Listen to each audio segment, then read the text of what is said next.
Nama ayah ni sampai dalam syurga, dia adalah ayah kepada anak-anaknya. Allahu Akbar. Tak boleh buang lah. Sekali Allah cipta ayah kita yang tu, Allah pilih yang itulah ayah kita selama-lamanya. Macam mana pun dia, siapa pun ayah kita, dia rendah ke, dia tinggi ke, gaji dia murah ke, gaji dia banyak ke, orang tak kenal langsung ke, semua orang kenal ke, satu tu je ayah kita, dia kekal selama-lamanya. Sampai dalam syurga kita akan panggil dia ayah.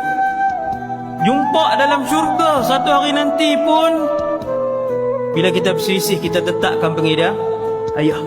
Maka anak-anak bila dia tengok muka ayah, dia kena tahu ayah ni ialah ayah yang Allah pilih kepada aku untuk menjadi ayah aku sampailah kiamat, sampailah dalam syurga.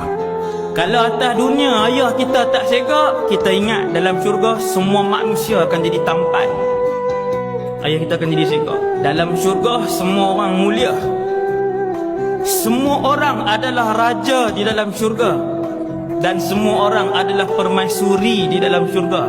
Ayah kita miskin, ayah kita tak sega, ayah kita tak ada orang kenal, ayah kita tak ada pangkat, ayah kita tak ada sekian. Dalam syurga dia akan kekal ayah kita, dia akan jadi manusia yang kacak, dia akan jadi manusia yang kaya, dialah manusia yang sentiasa sihat, dialah manusia yang mulia, dialah raja, kita pun anak jadi raja juga.